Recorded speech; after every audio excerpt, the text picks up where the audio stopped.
Hello, Stuart Richland here from 420 Law Office and here on the YouTube channel. Thank you very much for touching base. Well, LA, you wanted an ordinance and now you have an ordinance. There are a lot of people who may be viewing this who may not be too happy about Proposition D having passed. However, all is not lost. In fact, I have joined with two other attorneys that I respect a great deal to begin the brainstorming. We started it before the election, and now looking at things as things are gelling, we have quite a few strategies I think you will want to avail yourself of. The main point is that just because the people have passed a proposition, assuming that all of the political and other issues relating to that were proper, even so, the people still cannot pass a law that is unconstitutional or deprives you of your rights without compensation.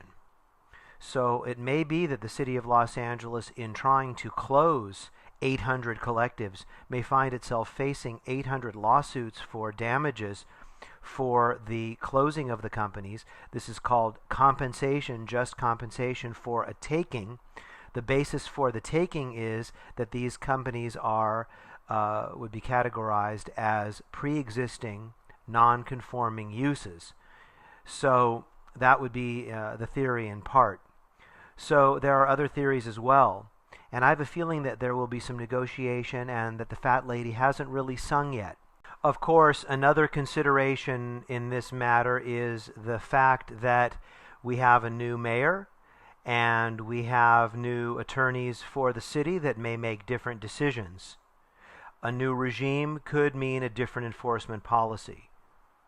Another approach that has been suggested relates to the formation or the way that the thing was constructed. Prop D appears to be both a taxation and regulation measure.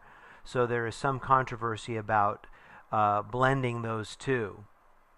And of course, we have some concerns about the group behind Prop D in terms of their fair play with union rules that may require a slightly different level of openness when a union undertakes to sponsor legislation.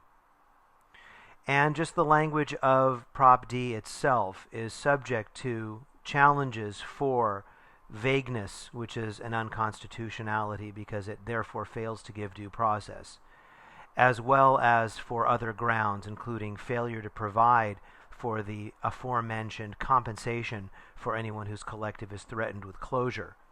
I have a feeling that instead of facing 800 lawsuits from 800 collectives, that the city of LA will come to a more favorable arrangement, and I stand ready along with a terrific team that I've handpicked and I've had the pleasure of working with. I stand ready to vindicate your rights and protect your rights. We're about to announce a no-charge legal symposium in which we will discuss the world after Prop D. If you're interested, will you please give me a call at 888-420-LAW-1 and let me know that you want to be on that list. 888-420-LAW-1. Take good care. By the way, I'll take the Pepsi challenge with any other attorney on my comprehensive 1-hour consultation on medical marijuana law. I'd be very happy to give you my book and walk you through it. Just to give me a call and we'll book your appointment. It is $500, and I also have an upsell, which is my $1,000 do-it-yourself corporate kit. Thanks very much for touching base.